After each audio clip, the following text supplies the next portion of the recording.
Bom, pessoal, então vamos dar sequência na manutenção de freio desse veículo. Fizemos a parte dianteira e uma recomendação para vocês. Veículos equipados com sistema de tambor. Muito, muito importante abrir e fazer a revisão na parte traseira. Eu preciso ter aquela análise que a gente fez no começo, uma análise de altura de pedal, só para a gente ter uma ideia mais ou menos do consumo. A gente vai saber mesmo como é que estão as condições gerais na hora que a gente abrir a parte traseira.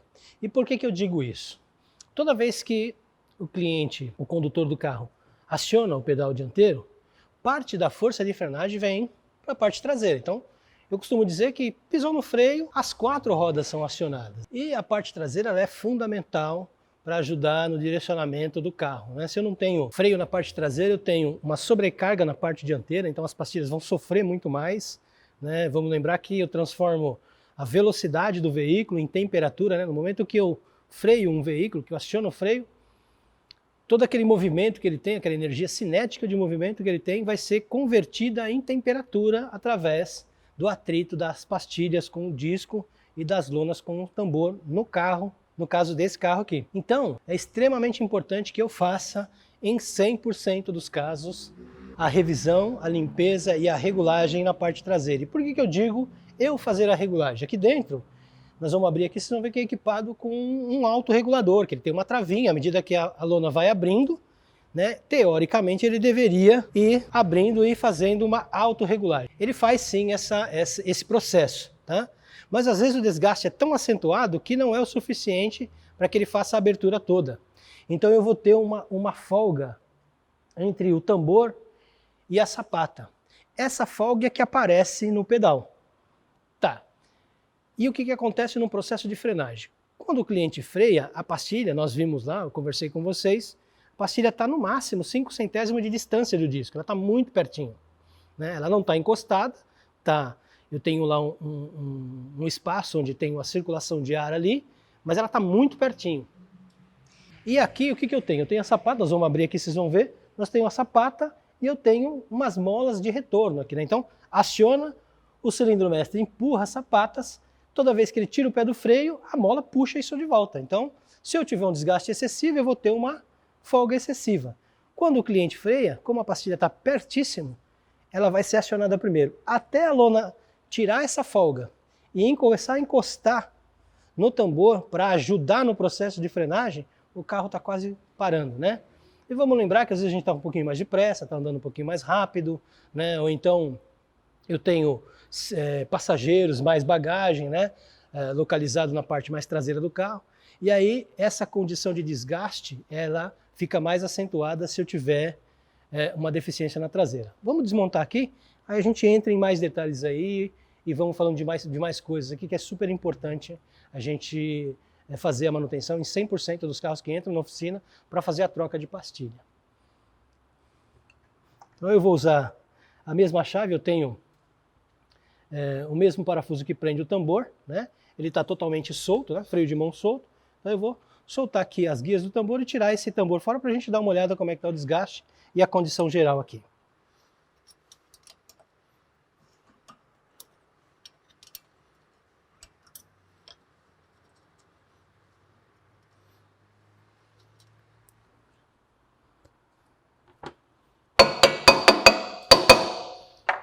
Uma batidinha só para a gente descolar o tambor do cubo, tá? Descolou. Descolou, eu puxo, né? E o que eu vou observar? Vocês podem reparar aqui que eu tenho um excedente, né, de poeira. Ó. E do que é essa poeira? Essa poeira é o desgaste. Ela vem um pouco do ambiente que o carro circula, né, do dia a dia de circulação, mas é também proveniente do desgaste de lona e tambores, tá? Muito mais do ambiente nesse caso, né? Se a gente for olhar, a gente vai ver que a sapata ela tá com um desgaste muito, muito pequeno. A gente quase não teve curso de pedal. O tambor, eu já vou aproveitar aqui e dar uma passadinha aqui, ó.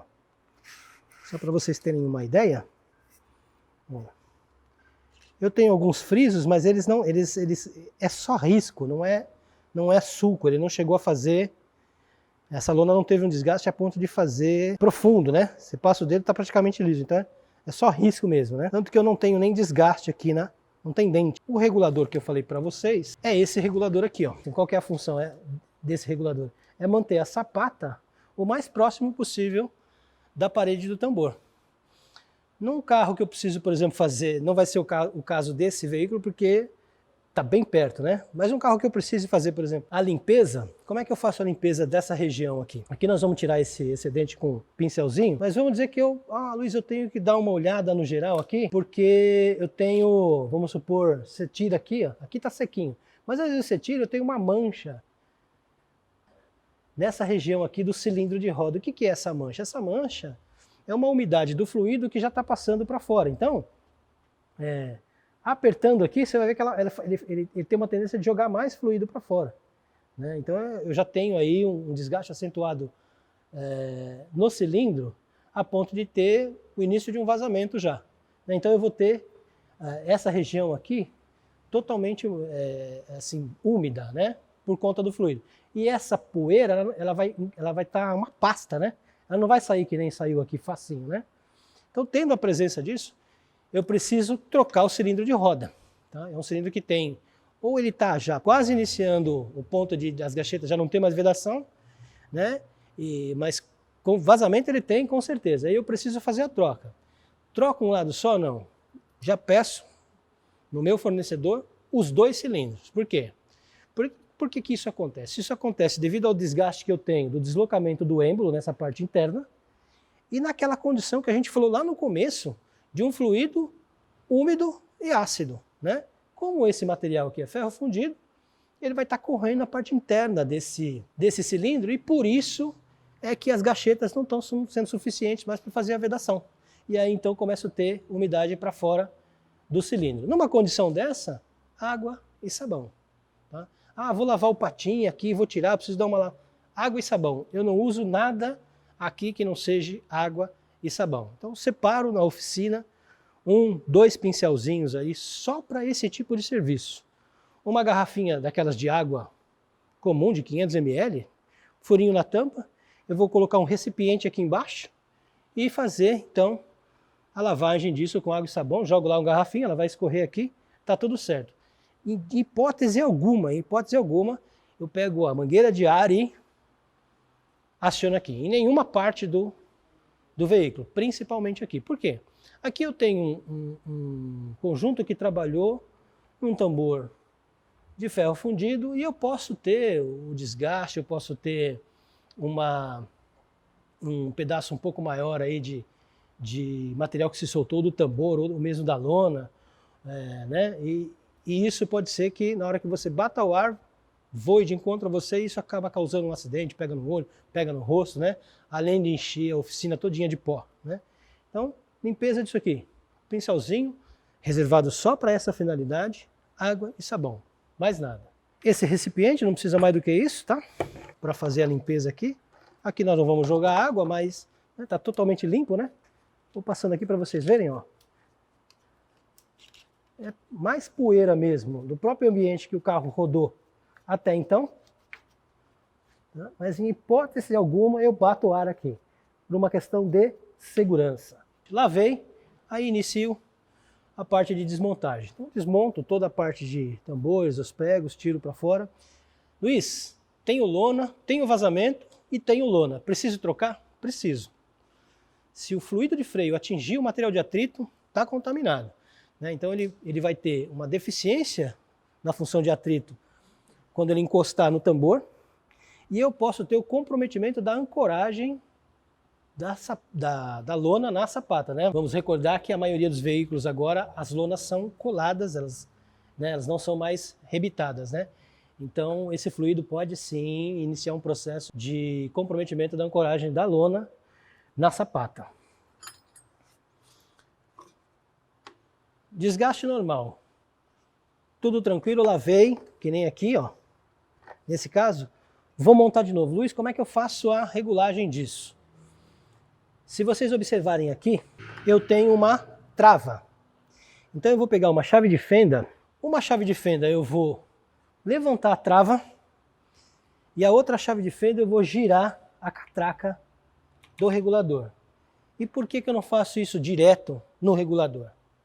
Porque se eu passar da medida aqui, se eu passar da medida e tiver que voltar, por exemplo, Luiz, eu poderia colocar o tambor e fazer isso por uma vigia, pela um furo qualquer na parte traseira, ou então como fica mais ou menos na região do furo onde eu vou colocar o parafuso, ó, eu coloco aqui e faço a regulagem com o tambor. Por que eu não faço isso? Eu não faço isso porque eu vou estar com a trava acionada, e se eu passar dessa regulagem e quiser voltar para aliviar um pouco, então a lona travou.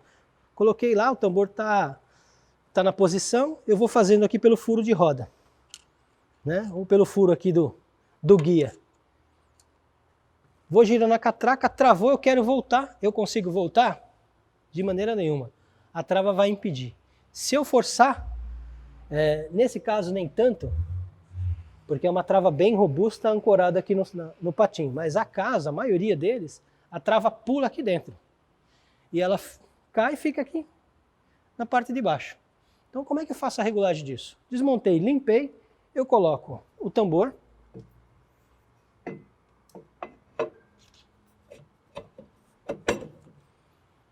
giro, tá livre. Tiro o tambor, chavinha de fenda, levanto a catraca e giro a catraquinha aqui. Vou girando até que o tambor prenda. Ó, livre. Levanto aqui a travinha e giro a catraquinha. Encaixo o tambor. Ó. Começou a pegar. É sinal de que nesse carro aqui eu virei 4 dentes. Já foi o suficiente para a lona estar encostada no tambor. O que eu estou fazendo aqui? Eu estou tirando essa folga que tenho lá no pedal quando eu piso. Então, estou andando com o veículo. Quando eu tirar o pé do acelerador, encostar o pé no freio, vai responder praticamente simultâneo, dianteiro e traseiro. Então eu vou ter lá os 65%, 70% de potência de frenagem na dianteira e os 30%, 35% na parte traseira, fazendo essa regulagem. Preciso fazer isso em todos os carros que forem equipados com tambor. Há necessidade de eu desmontar, ver as condições gerais, ver se tem vazamento, dar uma olhada nas condições gerais de lona e fazer essa regulagem caso eu tenha lona. Agora vamos falar uma outra situação.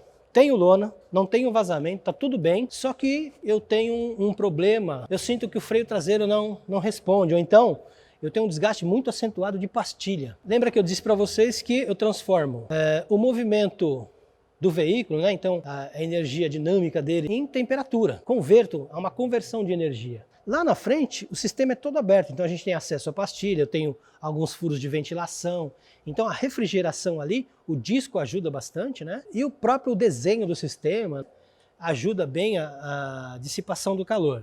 Na parte traseira eu tenho um espelho e um tambor colocado. Em todos os furos que a gente está vendo aqui vai parafuso.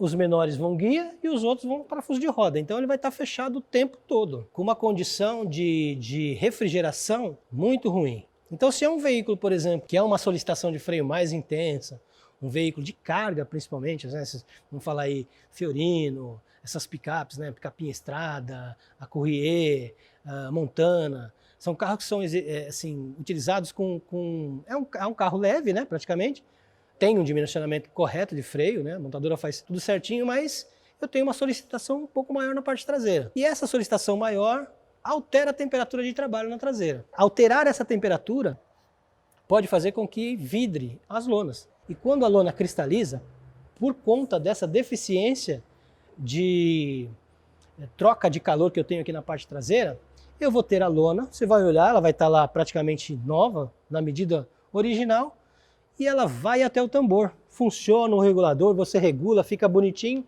só que na hora que você vai andar com o veículo, ela não oferece resistência nenhuma. Por quê? Porque a lona está vidrada, ela cristalizou, então ela vai até o tambor e ela não oferece coeficiente de atrito nenhum. Então eu não tenho curso de pedal, você pisa, ele está certinho, comecei a frear, ele reage, você vê que existe, eu não tenho uma deficiência na chegada do patim, eu não tenho distância, não tenho uma deficiência na chegada do patim no tambor. O que eu tenho é uma falta de coeficiente de atrito. Então a lona está encostando no tambor, mas não está oferecendo resistência. E isso compromete a pastilha também. Ela cristaliza, ela começa a vibrar, ela faz barulho em função de uma deficiência na parte traseira também. Então, super importante, né? Você vê, a gente conversou sobre a parte dianteira, falamos da parte de lubrificação, a limpeza do assento do disco, o empenamento, super importante. Mas os detalhes aqui na parte traseira também são muito importantes e tem relação direta com a durabilidade da pastilha e principalmente a parte de ruído. Fizemos a manutenção de freio dianteiro, traseiro, revisamos toda a parte de circuito hidráulico desse carro. Vamos à parte de finalização. Sapatas traseiras reguladas, tudo bonitinho. Nós vamos fazer então a sangria desse sistema de freio. E nós vamos fazer uma sangria no sistema convencional, que a gente fala no modo antigo, né? E o que é o modo antigo? O modo antigo é quando você precisava de um parceiro e o parceiro sentava lá dentro e ficava bombando o freio, né? Só que é um pouquinho diferente. Antigamente ele comprimia o pedal até encher o circuito, né? Pegar o fluido que está aqui e colocar no sistema, né? E segurava o pé. E alguém, um outro mecânico, uma outra pessoa na roda, abriu o sangrador. Ele com o pé no freio ali segurava, quando abriu o sangrador aqui, o pedal descia até o final. E o que acontece e por que a gente não recomenda esse tipo de procedimento? Eu tenho o cilindro mestre, vamos imaginar que isso aqui é um cilindro mestre. Então, eu tenho um êmbolo aqui, né? Aqui estão as saídas. E você está bombando aqui. O que acontece? Aqui dentro eu tenho um êmbolo com algumas gachetas. Toda vez que eu bombo seguro, quando abre lá o sangrador, o meu pedal desce e esse êmbolo vem bater aqui no fundo. É um lugar que ele nunca foi, porque ele raramente vai. Porque quando você dirige o carro, quando o teu cliente, o condutor, trabalha com o carro, dirige, conduz o carro, o deslocamento do êmbolo ele é numa região muito pequena do cilindro. E quando eu faço esse procedimento, esse êmbolo ele vem bater numa parte que raramente ele vai, né? Só se tiver com algum problema. Como que a gente pede para fazer? Quiser explicar essa parte. Tá, o Léo, que é o nosso parceiro, quer dar um pulinho aqui, Léo? Cá. O Léo, nosso parceiro aqui da CCTI, providenciou para a gente um cilindro mestre em corte, que dá para ver exatamente ilustrar isso tudo que eu estou falando para vocês. Então tá aqui, o pedal geralmente ele tem uma alavanca para ser acionado aqui, então toda vez que ele aciona, a alimentação do fluido ocorre por aqui, né? Então eu vou estar enchendo a câmara primária e a secundária. Quando eu vou pressionando, o que vai acontecer? Ele vai entrar sob pressão, quando abrir o sangrador, a pressão aqui vai a zero. Aí esses dois elementos do cilindro mestre vão aqui no final. E vamos lembrar que ele circula numa região muito pequena aqui, ó. Porque quando eu estou com o sistema pressurizado, o deslocamento até no pedal é pequeno. A não sei que eu tenha um vazamento, tenha algum problema no cilindro mestre, né? Fora essa condição, o deslocamento é muito pequeno. Então a gente não aconselha a fazer esse tal de bomba segura solta, né? Não. Vai sentar lá dentro uma pessoa, nós vamos reservatório regular, limpo, abastecido com fluido de freio, senta uma pessoa lá no volante e ele vai acionar o freio como se ele estivesse andando com o carro, de maneira intermitente. Então ele vai acionar e soltar. E por que ele vai soltar? Deixa eu virar aqui, fica até mais fácil de eu explicar para vocês. Ó, tá vendo a gachetinha aqui, ó, nessa região? Ó, eu tenho o furo de alimentação e a gachetinha aqui, ó. Se ele mantém o pé, essa gachetinha fica bem em cima do furo de alimentação. Daí eu não consigo descer o fluido. Então ele vai acionar, como se ele estivesse dirigindo o carro, meio pedalzinho. Ele vai acionar e vai soltar. Quando ele soltar, a gacheta retorna, libera o furo de alimentação e o fluido vai continuar descendo. A pessoa que está aqui na parte de fora vai abrir o sangrador. Vai abrir o sangrador e nós vamos usar esse equipamento aqui, ó, nesse tipo de sangria. É um bujãozinho com uma mangueirinha transparente. Eu vou dar a volta no telescópio do carro para fazer uma volta ali, né? E essa parte aqui vou encaixar no sangrador. Encaixo no sangrador com a chave aqui, abro. Ela vai estar nessa posição aqui, ó. A pessoa lá dentro ela vai bombando e à medida que ela vai bombando lá, o fluido vem circulando pelo sistema. Assim que ele passar nessa região aqui e entrar dentro da garrafinha, isso indica que o fluido novo está empurrando o fluido antigo que estava no sistema.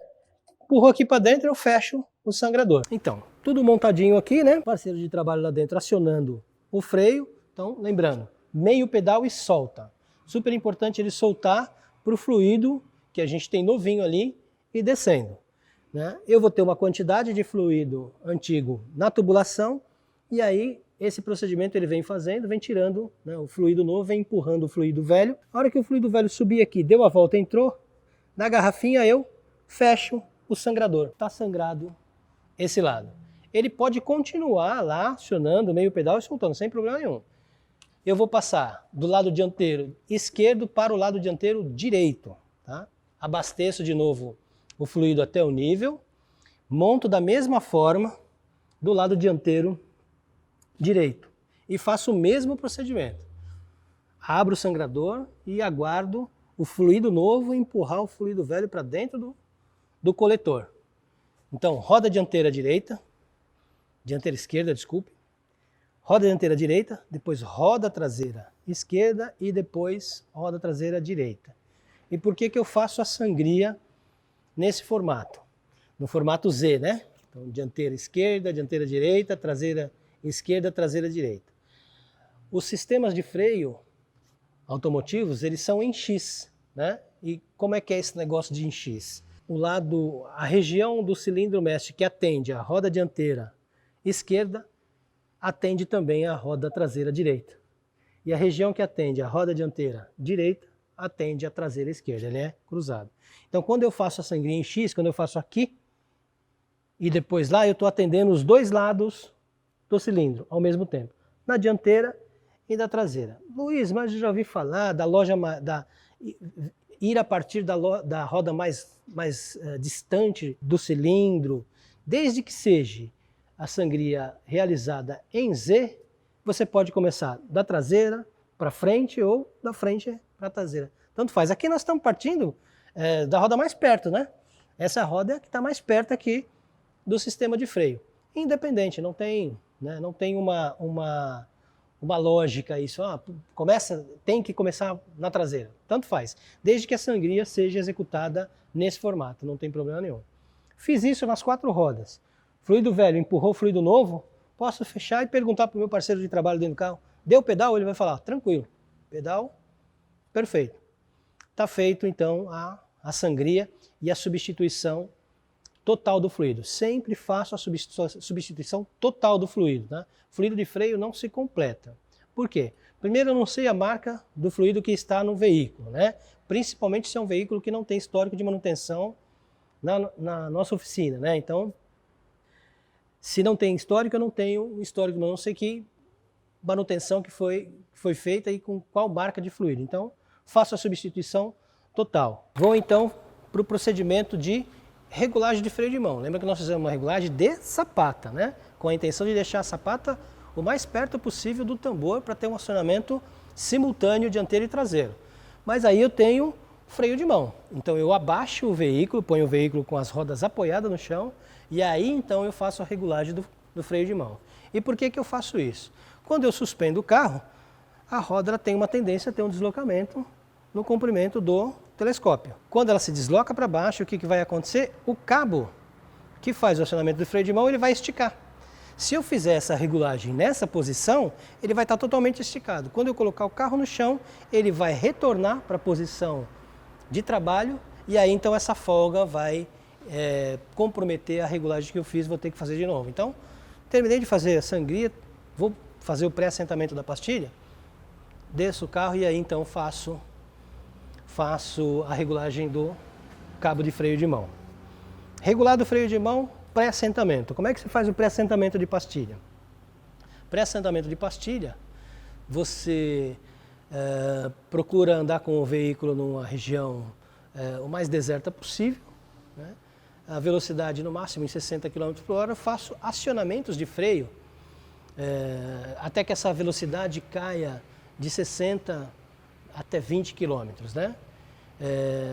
Chegou em 20 km, eu tiro o pé do freio e dou aí um espaço de 1 a 2 minutos para que a pastilha possa respirar. Não só a pastilha, essa pata de freio, porque às vezes eu faço a troca de pastilha e faço também a parte traseira, substituição de tambor e sapata de freio. Com isso, o que eu estou fazendo? Um pré-assentamento, é um assentamento inicial com a intenção de que toda essa face da pastilha e do tambor atinja a região de atrito do disco, né? E dou esse intervalo para ter essa refrigeração, porque se eu fizer isso de forma intensa, eu vou estar comprometendo já no início o material de atrito. Então há necessidade de fazer dessa forma. Mesmo estando pré-assentado, quando eu for entregar para o cliente, indico para ele, ó, foi substituído sapatas, tambores, pastilhas e discos e foi pré-assentado.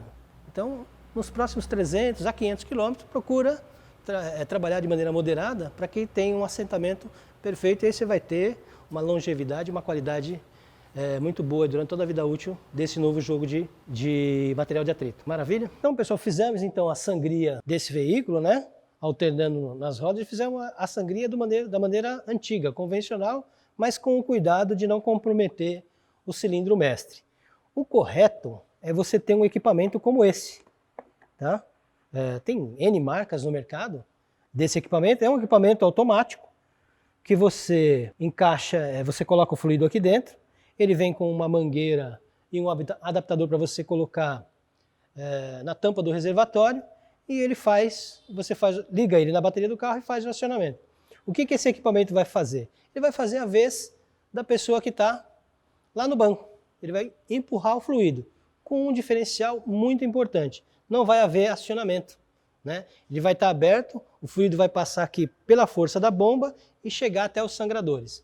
A velocidade com que você vai fazer esse processo é infinitamente mais rápida, muito mais seguro. Então, assim, não que não tenha qualidade nesse tipo de sangria que nós fizemos, né? Afinal de contas, até aparecer esse sistema, né, era feito dessa forma. Então, o que você ganhou? Mais qualidade, mais velocidade na sangria, né? E vamos lembrar que o fluido de freio, a recomendação é a troca uma vez ao ano ou em intervalos de 10 em 10 mil quilômetros, né? Mais ou menos essa medida, uma ou a outra, é que convencionou-se em função da absorção de umidade que a gente abordou lá no começo do nosso trabalho, né? Então, em um ano, o fluido ele absorve uma quantidade de umidade que pode sim comprometer a questão de temperatura e a questão de alcalinidade e acidez dele. Mostramos então para você o procedimento da troca do sistema de freio do Fiat Argo, esse Fiat Argo com motor 1.0. E nesse encerramento, trago aqui o Léo, ele que é o responsável aqui pelo CTTI da De Pascoal, para falar um pouco o que é o CTTI, Léo. Bom, vamos lá. O CTTI nada mais é do que o Centro de Treinamento, Tecnologia e Inovação da empresa De Pascoal, onde nós realizamos diversos testes, né, de homologação de peças e novos serviços para ser realizados na organização das lojas De Pascoal. Muito bem. E nessa situação que a gente está vivendo de pandemia e tal, como é que vocês estão trabalhando com esses treinamentos, Léo? Nós estamos trabalhando com o treinamento agora atual, né, através do EAD, né, do treinamento online, né, infelizmente está nos impossibilitando de fazer presencialmente, mas a gente não pode deixar de dar os treinamentos para os nossos colaboradores, né? Tá certo. Léo, em nome da revista Reparação Automotiva e de todos os reparadores do Brasil, eu quero agradecer muito a participação de vocês por ter cedido o espaço para a gente fazer essa matéria aqui, que eu tenho certeza que tem muita informação que vai ajudar muito o nosso amigão na oficina no seu dia a dia. Imagina, para a gente é um prazer enorme estar fazendo parte desse evento aqui junto com a Cobrec. Muito bem. E, Luiz, muito obrigado também, em nome da revista Reparação Automotiva, de todos os reparadores e reparadoras. Não vamos esquecer que tem bastante reparador hoje em dia, né? Sim. E reparadoras do Brasil, tenho certeza que as suas informações são muito importantes e vai ajudar o nosso amigo, a nossa amiga da oficina no dia a dia de trabalho. Maravilha. Eu que agradeço o Léo, né, aqui da CCTI, ter disponibilizado a oficina, auxiliou a gente demais aí na parte de instrumentação, ferramentas, né? Então, muito importante a gente ter um espaço para fazer a divulgação dessas informações.